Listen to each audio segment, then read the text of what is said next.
Well, good morning, or good afternoon, or good evening, everyone, depending on where you are in the world. Welcome to our Ask the Experts webinar.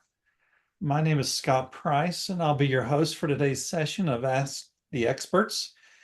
And our intention is to present real solutions that our team has developed for clients using Atlassian products. And our hope is that you might benefit from our expertise. We'll start with a brief technical presentation from our experts, followed by a Q&A session. And you can submit your questions at any time using the Q&A feature on your screen. And we'll do our best to answer as many questions as possible. But if you happen to ask a question that we don't have the answer to, then we'll research that and we'll get back to you at a later date offline. I do want to make sure that you're aware that this session is being recorded, and the recording is going to be shared on our YouTube channel, along with any additional resources that our experts might mention. And so keep your eyes out for that on our YouTube channel. And we'll actually share our YouTube channel before the end of the webinar. Today, we're fortunate to have a panel of distinguished experts. And let me introduce the expert panel. So we've got Ariel Da Silva, who's an Atlassian expert and a Valiantus delivery manager, leading one of our consulting teams. 11 years of experience in the Atlassian ecosystem, including roles in support, development, and consultancy. Heavy experience on migrations, automations, and the Atlassian's app ecosystem. And then we've got Rodolfo Bertolini, a senior consultant at Valiantus, Atlassian certified expert, and an Atlassian creator, which is, I might let Rodolfo tell a little bit about that if he wants to, because that's kind of an exclusive club to be considered an Atlassian creator. And so, Rodolfo, do you want to share anything about that? Yeah, sure, Scott. This is related to the blog that I have. It's atlassianexpert.tips, where I post things about my day-to-day challenges, thoughts, and everything that I that I have on a daily basis, issues on projects. So everything is there, and that's why I submitted for this program, which is very good. They help us to share this content, and there is a lot of good people sharing a lot of good content there too. All right. Thanks, Rodolfo. We also have Diogo Bertolini, who has the same last name as Rodolfo. They are related, they're brothers. And Diogo's a consultant here at Valiantus, also an Atlassian certified expert. And Diogo and I shared a project together just within the past year, and had a good time. So I know he's got some really practical working experience, and we're happy to have all three of them here on the panel with us. And so to kick things off, we'll start with the topic using Atlassian Cloud APIs and Python for scripting. And I believe Ariel is going to be sharing some content with us. And so Ariel, take it away. Hi, everyone. Okay, let me share you my screen. It's current. Yeah.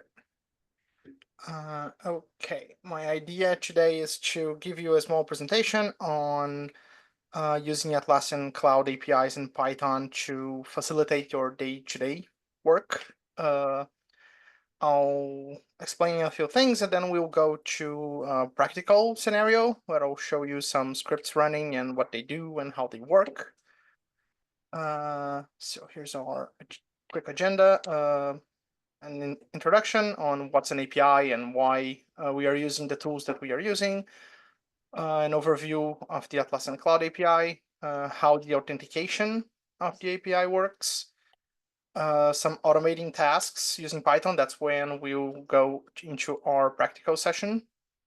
How reporting would go using the API and some reporting ideas and capabilities. And here I have some use cases, things we did in the past few months that you guys can base yourselves upon and get some ideas on what you can do later. And then we'll go into our Q&A. If you have any questions during the presentation, you can post them in the chat. Our team can try and answer them during the presentation, or we will leave them all to be answered on the Q&A.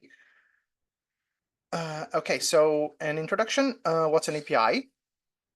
An application programming interface allows software applications to communicate and exchange data with each other. So the idea is you have two softwares and they need to speak to each other. One needs information from the other. The person that built that software, it can't just leave the whole software open for anyone to pull the data that they want. So it's like the software is a house and the API is a window. It doesn't allow you to enter the house, but it allows you to see something that you want. And how they work is they have a few rules. The requester, it sends a request that follows some rules. And if the rules are correct and they have access, the application will respond with the information that they want or with the action that they want. For example, not all requests are to read information. Some requests are to post information or to change information, that kind of stuff. Why we're using Python? Because it's something that's easy to use.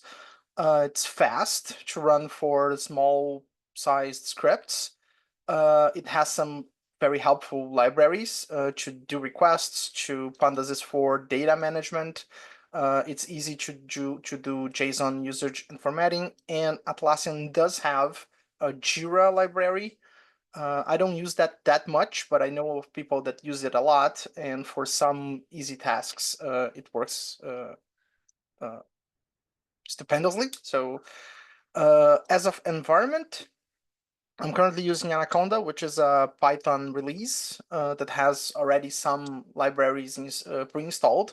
So if you guys want, you can just go to Google and type Python Anaconda, and it goes directly to their website. You can just install that, and you will have everything that we need to run the exercises that we are going to do here today. And as of IDA, I'm using the PyCharm Community Edition because it already had it here, and it's pretty easy to use. I'll show you guys later. So an overview of the Atlassian Cloud API. What kind of things can we do with the Atlassian Cloud API? So for Jira, you can do some basic issue management, create, edit, delete. We're going to do that. Manage projects, update permissions, do reports on JQL. You can disable and enable users, create projects, clone information, manage attachments, that kind of stuff. Confluence, update pages, report on data, because Confluence doesn't really have reports. You can use the API to do that. You can do sync between platforms. For example, we had a customer once that we did Nuclino sync between Confluence and Nuclino, and we used the API for that. For Opsgenie, you can manage alerts, create them, acknowledge them, that kind of stuff. Manage teams. For example, you want to bulk remove users from teams. You can easily do that through the API. Or add and disable users. These are just some examples. You can do a lot more stuff. For Bitbucket, you can automate your repository tasks, report on pull requests, do branch management, create branches, merge, that kind of stuff. Authentication, how does that work? So Atlassian, for this example, we're going to use basic authentication. For basic authentication on the Atlassian Cloud API, it uses an API token, which is an identifier used to authenticate a user to an API. So in the context of Atlassian Cloud products, an API serves as a secure and efficient way to automate when making requests to the API without using your username and password.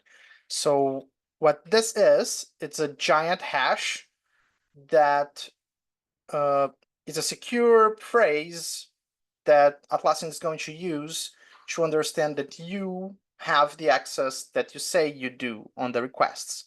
How are we going to create that? Go to your Atlassian account, account settings, security, create manage APIs, create a new API token. Let's do that right now. Okay, so we go here. It's account settings, right? We go to security. Here, API tokens, create and manage API tokens. Here is the one that I created this morning to do some testing. Let's create a new one. Ask the experts API token. Just give it a name, press create. It's going to show you the token. You can see it's just a giant hash. We're going to copy because we won't be able to copy these again. I'll show you why. As this hash, it has all the access that your Atlassian account has. It can access any instance that you access. It can access any project that you access, any tool, anything that you have access to, that hash has access to right now. So it's a very secure thing that shouldn't be shared all the time. And here it gives you an example of when it was last used. So if you have some API tokens and you see that they are being used on times that you were not using them, you can just go here and revoke. You will delete them and they will lose their access. But let's save our API now here so that we don't lose it. And then let's go back. Oh, it's here. What other kinds of API of authentication the Atlassian API uses? So for Connect apps and for Forge apps, they have their own authentication method because they are running inside of the Atlassian environment. So they don't need this kind of authentication. There is a process that you go on the Connect and the Forge tools to do authentication. And if you are a vendor, you're probably using, and you're not on Connect or Forge, you're probably using OAuth 2.0. That's a bit different from Basic. This is for people that are going to be using hundreds, even thousands of requests a minute. So it's a bit faster. It's a bit different. You guys can research on it. For scripting, I wouldn't recommend. It's a lot of hassle to create this kind of authentication. You can do pretty much everything with Basic, so I stick with that. But if you guys are thinking on building a tool or building a service or building a plugin, you should be either building that on Connect or Forge or using the OAuth 2.0. Okay, so automating tasks using Python. Now let's do a bit of manual usage of our Python scripting. So for issues, create, update, and delete them. Here I have an environment. It's blank currently. Let's create a project. Software development, Kanban, use this template. Company managed, ask the experts APIs. Oops, okay. AEA, it's our project key. Blank project. Let's go to Python, and first thing we'll do, here you can see I have a credentials folder where I save my API key so that I don't need to be posting this everywhere. Let's first create a ticket. How do we do that? Okay, so first thing we need is our URL, it's in here, our token, and our email, because that's the user that owns the API key. And what we'll do is API requests are done to URLs. So what we're doing right now is to create an issue, we're doing a request to the URL that we have in here, /rest /API 3 issue. We'll do that for creating, deleting, editing, everything. We use the same endpoint, that's what it's called, which is the API that handles issues on the Atlassian environment. So here we have a project key, which we know now it's AEA, and an issue type, which has, I think I have tasks, right? Story. Let's use story. So these are parameters, the URL, token, email, the issue API URL, our project key, and our issue type.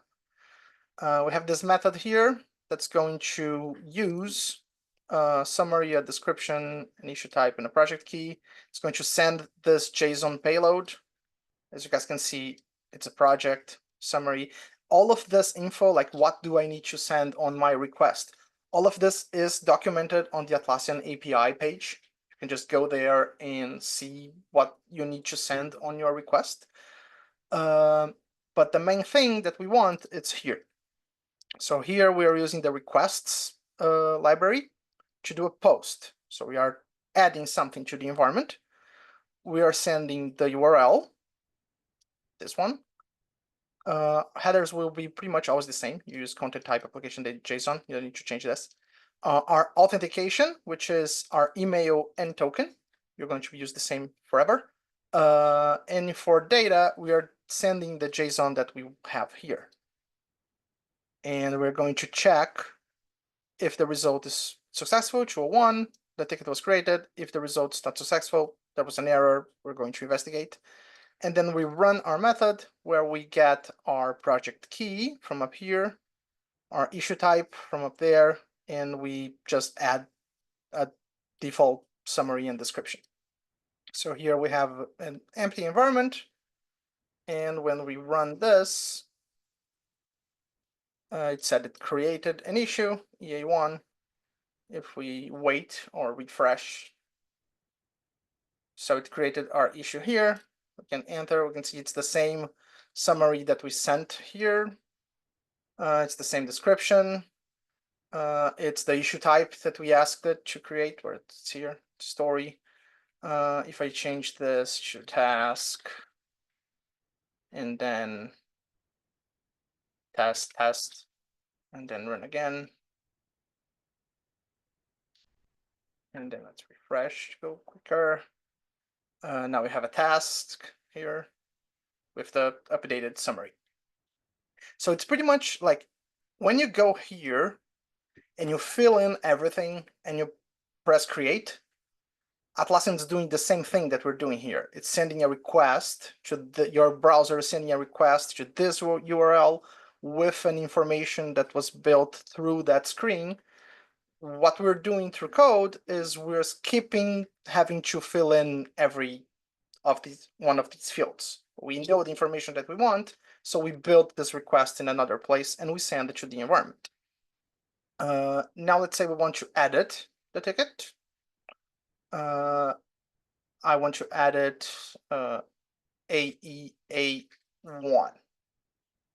And what I want to do here is I have a method that's going to update the summary.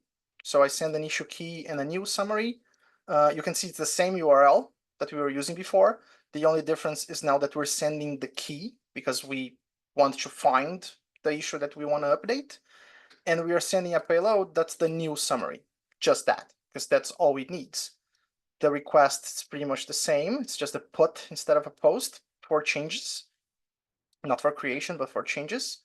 And our method checks for the key that we type in here and puts the new summary. So we can do anything. Ask the experts ticket update 001. So we are updating ticket AEA1, which is this one, with this new summary. Let's run. Updated successfully. We wait a bit. We're at Atlassian to refresh, and now we have the new summary here. You can do this for any field that's editable. You can't edit stuff that's not on your edit screen, for example, because it follows the same permissions that the project has and the user has and the permissions have. So, because again, we are using the API key, that's pretty much your user, your actions. Now let's delete something. Same thing, let's delete the second one, AEA2. Here, again, same URL with the issue key. We're sending a delete request. This one's pretty simple. If we run, we are deleting the second, we have an error. I don't have permissions to delete this in the project. So I can go here on people, add myself as an administrator, and then go back to my board and then run this again. And now it worked. So you see, if you don't have the permission, even through the API, you can't do the action. Now the yeah, okay, so it's gone. Now let's go a bit deeper. So these are simple actions we can take on the issues. Let's do some things that are a bit more complex and bulky. So let's go for permissions and projects. So let's say you were working on a migration and you need to have access to all the projects at the same time. First thing that we are going to do is we're going to create a bunch of projects. So I have a script here to create, where's the parameter here? X number of projects. So currently I'm going to create 10 projects. For that, I need to have my account ID from Atlassian, which is this number right here. Let me find it. I'll have to go to user management. Yeah.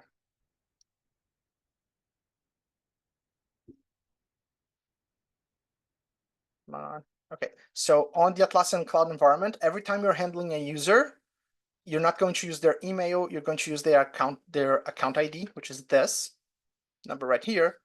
But on our script, we just have our email. So what we do is we have a method that's going to use the user API to find the account ID based on the email. And then we have a method to create the projects. It's a bit more complex, like you have to send project key, name, project type, and a template that's going to be used, and who's the lead. For that, this is also things that are documented on the Atlassian Cloud API for projects. You can just go to the documentation and see. And then we send a payload. That's exactly what we have there: key, name, project type key, template key, and lead. And then we create the project through a post, and we see if it works. And we are running that 10 times to create 10 projects. You can see I is going to go up, so it's project 1, 2, 3, 4, 5. Let me go to this page here. You can see that there is only one project right now. But if we run this, oh, it found my account ID, and it started creating the projects. 1, 2, I go here and refresh. We already have some projects being created. Sometimes APIs take a bit of time. The bigger your request, the more time it's going to take.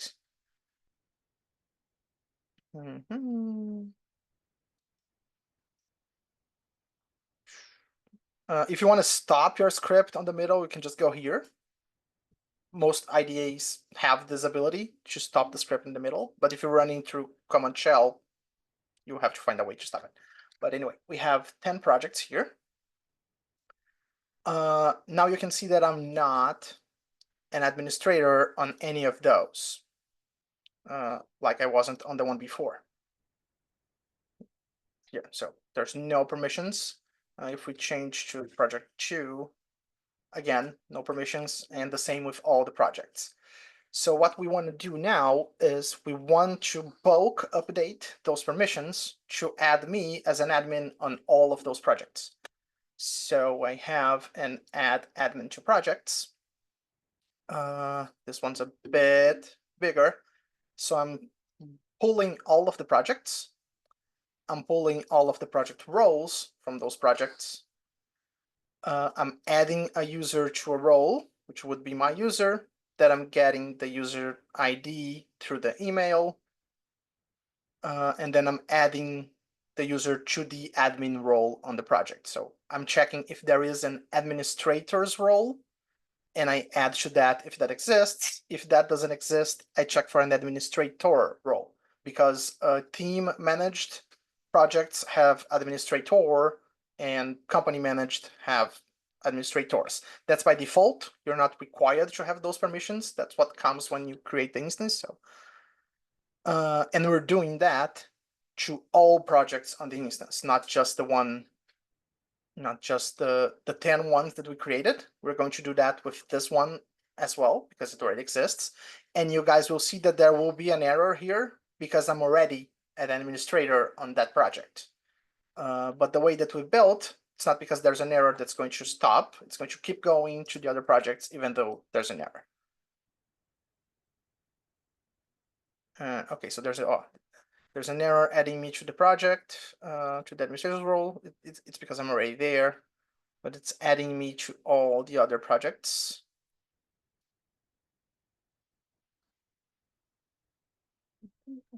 Okay, finished up. Now if we go here and project settings, people, I'm here as an administrator. Same thing with 8. Here, yep, I mean all of them. This is pretty good for migration projects, or if you're a Jira admin on your instance, but you don't know if you're an admin on all the projects and you don't want to not have access to some tickets, you can just run this with your email and you will have access to pretty much everything. Okay, another thing we can do is CSV reading. CSV and JSON are pretty much our allies when it comes here to working with APIs on the Atlassian environment. I'll give you an example of what one thing we can do is, let me go to the project 1, which is currently empty. And then let me show you this. This is a CSV file. Let me close all those tabs. This is a CSV file that has summary, description, and issue type. It has 30 rows with different summaries, different descriptions. It's for a company that works with AWS configuration and consultancy. We have different issue types, bugs, stories, tasks. Let's say I want to create all of these in a project. Like I want to create a structure on a project. It's going to be here, create from CSV. So the project that we're going to use is proj1. That's it, right? Proj1. Yep. The name of the CSV file that we're reading, it's 30 tickets CSV. For this, we are using the pandas library. It's a library to handle this kind of thing, CSV files, data manipulation in general. We're using pretty much the same request that we were using on the first script to create a ticket. We send issue type, project key, description, etc. But we are running it for each. We are reading the CSV file and we are running it for each row on that CSV file. So when we run this, creating all of those tickets with the information that we have here. Where are we reading? So yeah, here we are reading the file. We turn it into tasks. And then for each tasks, we are creating a ticket with the summary, description, and issue type that we have. Okay, now if we go here,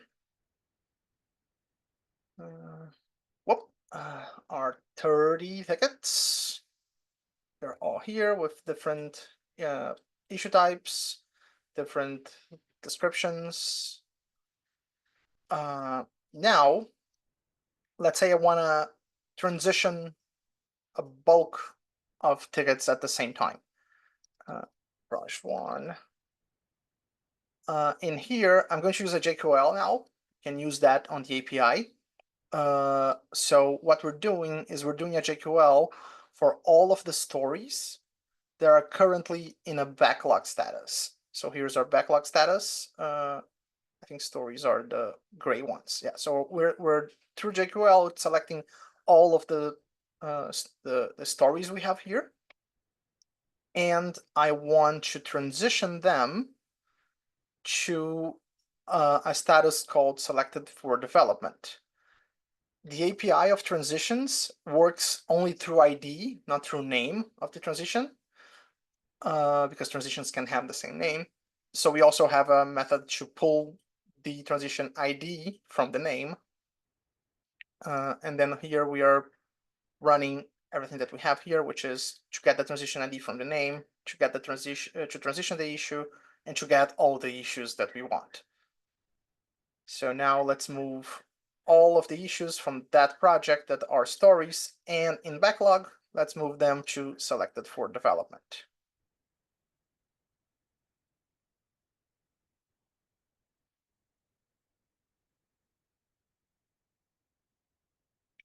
Positioning. Not sure how many there are.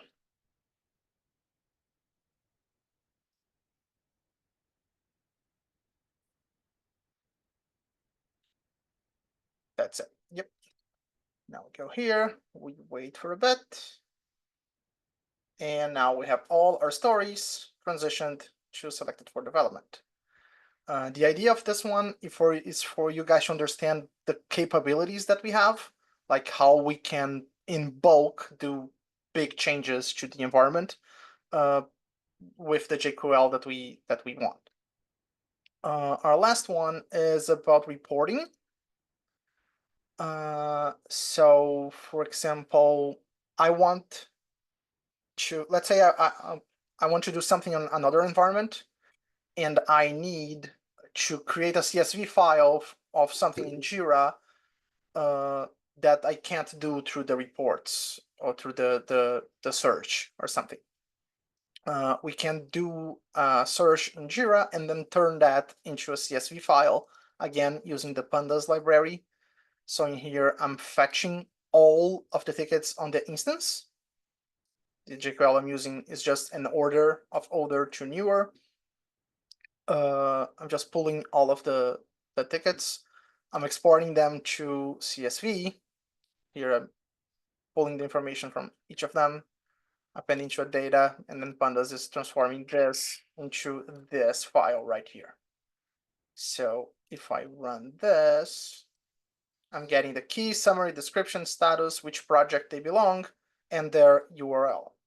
So you guys can see that it created this file here that I can open up, and it's a CSV file with all the tickets that we have on the instance, their summary, description, status, current status, and their project one, and Ask the Experts, and their link, where you can just click and go there.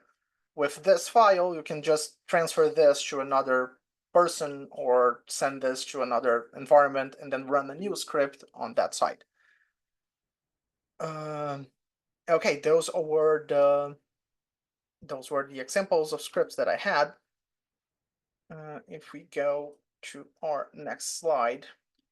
So we all know Jira reporting is a bit lacking. There are lots of tools that help on that.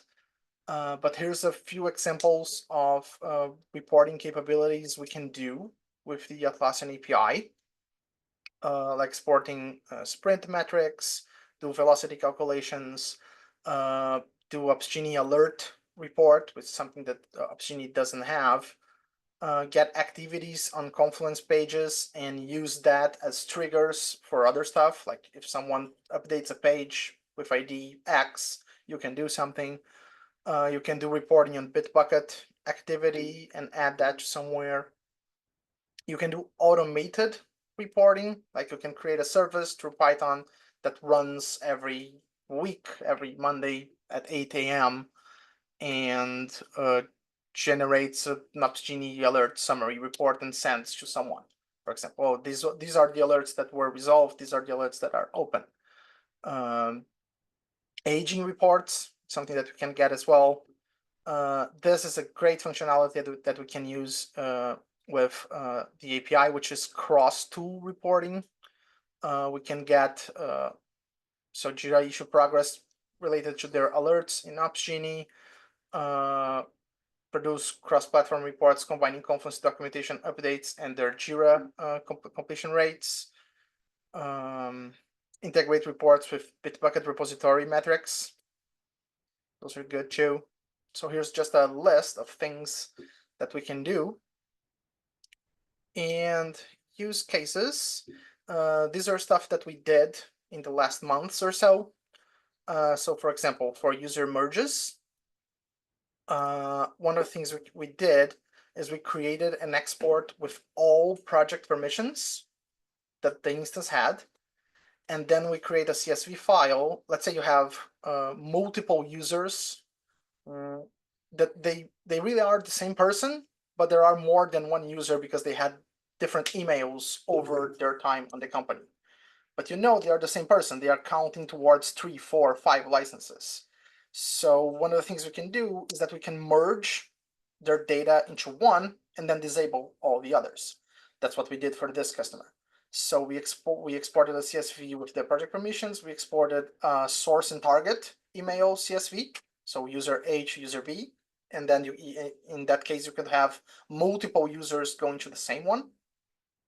And then we ran a script using the API and those CSVs to change the reporter and assignee from user source to target on all tickets that they were assigned or they reported, and change all the project permissions that those users had to the target, and then they could just go to the same CSV that we created here and disable all of those users, and they would stop counting towards the licenses. We saved pretty much 30% of their license count on just like running one script and one final report for them. Oops, sorry. Workflow analysis. If you guys ever worked on migrations, you know workflows can be a pain. Sometimes they have plugins, sometimes they have groups that are not migrating for some reason, approval steps, that kind of stuff. This is all things we can check through the workflow API. So we can read the information on all workflows. If you know what you're looking for, you can report on that. Like this list of workflows uses Jira Suite Utilities or something like that. And then you can pay a little more attention when migrating that. Assets migration, something Atlassian doesn't support right now. We can do that through the API. It's quite hard. The Assets API is a bit of a mess, but it just takes time. You can do everything. You just need to read and write the correct structure on both sides. We did this for copies between staging sandboxes and production, because currently, even if you clone your data to sandbox, it's not going to move asset data. So we had a script for that. And on a migration, we also helped the customer by building a giant Python script to migrate some of their schemas that were quite necessary. So this is also something that you can do. And that's my whole presentation. We now go to Q&A.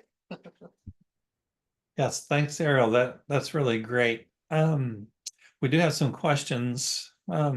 First one, and I think you might have answered it there at the end, although I didn't hear you say if it was possible to create or not. How to use the API to get or create objects in assets? And the question is, are they different? Yes. Are you able to actually create objects? Yes. There is a bunch of things that you need that are different. Like there is something that's called an environment ID, which is a specific ID that your instance has. That's where your assets are all located, and you can only find that through an API call. So you need to do an API call, find that ID.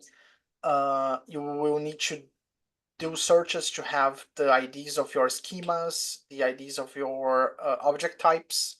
Like you can do all of that. You just need to have a really set structure of data, because that's how assets currently work. Gotcha. Thank you. Next question has to do with use cases and consulting. what are the use cases that you typically encounter with your clients that have led you to develop these scripts? This I is think I most can like. take. Go ahead. Go ahead. Sorry. Go ahead. Go ahead. Yeah, especially for the migrations where we migrate from server to cloud or even cloud to cloud, there is a lot of scripts that we usually create and use all the time. For example, to merge project roles. When you migrate from one environment to another, it will create a bunch of new project roles with the migrated tags, and we can clean everything using scripts. Of course, manual, it will take hours or even days for some of our customers.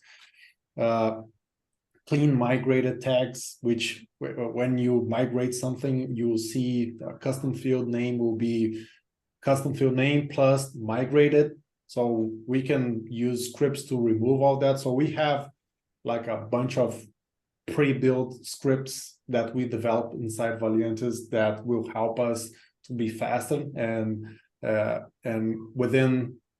finish most of our migrations within the weekend window, which is usually mandatory for our clients. So we use scripts all the time, really all the time, especially for these migrations. It's awesome. Thank you, Rodolfo, for that answer. The next one has to do with authentication and security. The question is, could you elaborate on the security best practices for managing API tokens, especially when handling multiple tokens across different applications like Jira, Confluence, and Bitbucket?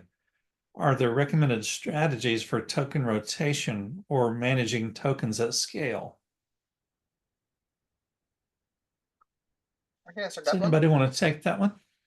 Okay, so as I showed you guys there, these tokens have a lot of capabilities. So it's literally your user, your Atlassian user, and all the permissions that it has. So if one of these, like you have, let's say you are a Jira admin of an important instance and you have a token that escapes to someone, they literally can do anything that you can through the API and said it was you. So keep it in a secure place. Don't share that with anyone. There are tools for that. AWS Secret Manager, HashiCorp Vault. You can use that kind of stuff. I would rotate my keys every 90 days, just in case if there's any chance of those leaking. It's a good practice to do. And if you have multiple, monitor the screen that shows all your tokens and when they were last used. If you see anything out of the ordinary there, just revoke the token and the problem goes away. Yep. Okay, awesome. Thanks, Ariel. Next question has to do with kind of general question with automation with Python. When automating tasks with Python for Atlassian Cloud, what are some common performance pitfalls and how can we optimize API calls to handle large data sets efficiently? Who'd like to take that one? I can tell that if we optimize Python automation with Atlassian Cloud, try to use pagination to manage your data sets, implement parallel processing for multiple calls, batch updates where possible to reduce API requests, try to minimize rate limits issues, improve data handling efficiency. Yeah, these are some options. Okay, thank you, Diogo. Next question. This has to do with reporting, enhanced reporting. For cross-tool reporting, like merging sprint metrics from Jira with Bitbucket activity, are there specific Python libraries or frameworks you recommend to manage data consistency and integration across these tools? Yep, I showed you guys some of them there. There's the pandas one. It comes with Anaconda, so you can install that. You have that.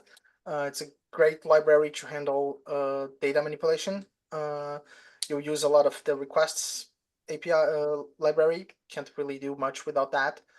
If you need to use JSON manipulation, there is a JSON library for that as well. And if you guys want to study how that works, you can use the Jira library.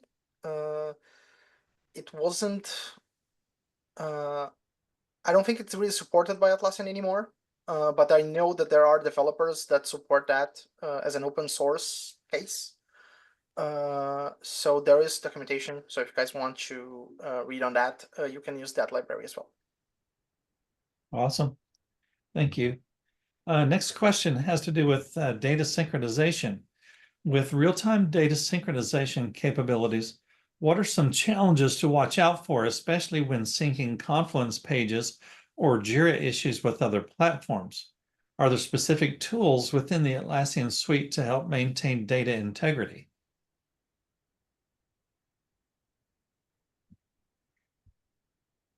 I can go with that as well. So my main concern with data synchronization is the quantity of requests that will be happening. Because to keep something in sync, you need to be tracking it all the time. So there's a time management on that part that needs to be considered. Anything too much, you go into rate limiting and you might put the application down. Anything too little, you will not pull in all the data that you need. So there's a sweet spot that needs to be found there. And take care with, in Confluence, take care of versioning. It's a big problem in Confluence because there are many, there is the option of people editing the same page at the same time. So you need to track how you're going to sync that kind of stuff. In Jira, there might be chances of duplicate issues. So take care of that as well. Yep. Okay, thanks, Ariel. And looks like one last question regarding API limits. What are some ways to handle API rate limits when building large-scale automation? Are there any recommended techniques for batching requests or managing throttling when working with high volumes of data?